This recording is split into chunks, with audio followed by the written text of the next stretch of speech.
WPYX 106. It's Quinn and Cantera. Let's welcome back to the show Attorney Paul Harding from Martin Harding and Mazzotti. How you doing, Paul? Good morning, guys. Paul, it feels like we haven't talked to you in a long time, but it feels like I see you every day. I mean, is this some sort of media blitz you guys are doing over there at Martin Harding Mazzotti?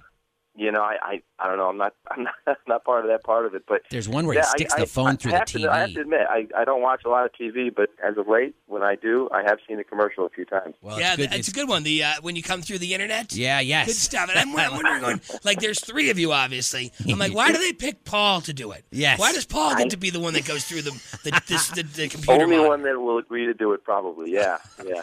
Okay. Well, hey, by the way, how did the 1-800-LAW-1010 phone thing for New Year's Eve go? Did you guys save a lot of lives? Yeah, we exploded.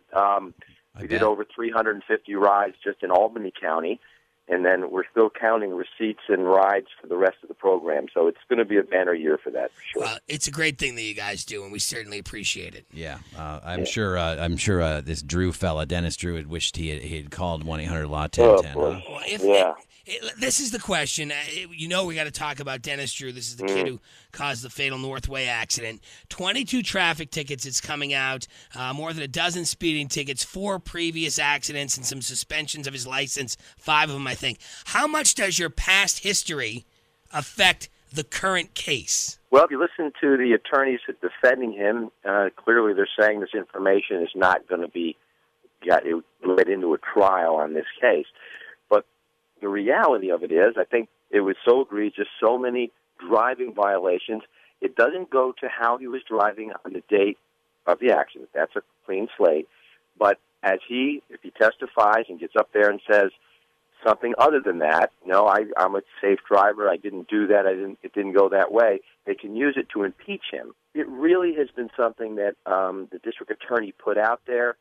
The other argument is it's poisoning a potential jury, information that they're never going to hear at trial, but they're hearing in the media. Well, listen, I'm watching this, and and this information comes out, every day, and something new comes out. But I'm watching when this prosecutor says, and there's 50 some odd counts, 59 counts, and that blew my mind.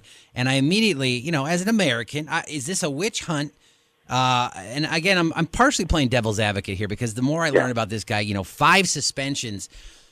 I mean, that right there, the guy should not have a driver's license. 5 suspensions, that seems crazy at his age. Yeah, I think it did sound more aggressive than it is. But remember, you have so many victims here. So each of the victims had their say in that indictment. That under these circumstances, with this level of media scrutiny and the devastating effects on these families. Sheriff Apple was talking, and he said something on TV the other day. I don't know if you guys saw this. It's about money now. It's not about, shutting this guy down from driving. It's about getting the tickets and generating money. This guy should not have been on the road, point blank. Well, that's my question. And whose fault is it? Yeah, why does the system allow this, Paul? Well, we know that when people get tickets that there are reductions, right?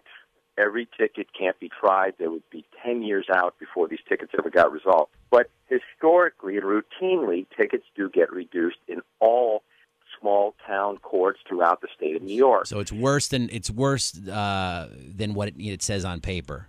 Yeah. It's a flawed system, not one that's probably going to be solved through this. But collectively, absolutely, he should not have been driving on that night. It's a flawed system, Paul. Is it something that could be fixed if more taxpayer money went into it, or is it just too jumbled and too much of a problem to start with?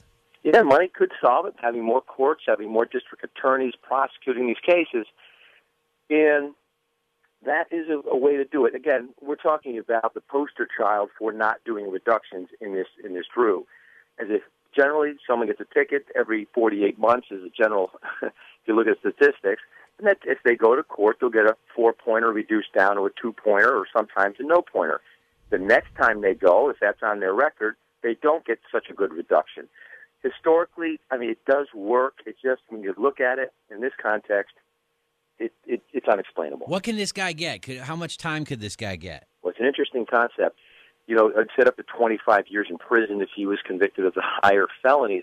But the reality of it is, if they don't prove that the combination, it looks like that's where they're going, the combination of alcohol and marijuana led to these driving infractions, which led to the deaths of 2 people and serious injuries, then these higher charges get thrown out, meaning the reason they're so high is because of the alcohol and the marijuana combination. Right. If those charges aren't proved, the big charges fall off, and you've got yourself a very bad situation. Probably no time at all. Just maybe no prison term. Well, look, we're going to be on this for a while. Do me a favor, for next week, can you allocate a couple of attorneys to start digging into this guy who texted the naked girl to his phone and find out what we're going to do with this guy? This guy makes me crazy. Creep.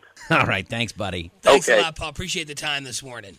Thanks, guys. All right, Paul Harding from Martin Harding and Mazzotti. I'm with Quinn and Cantero. PYX 106.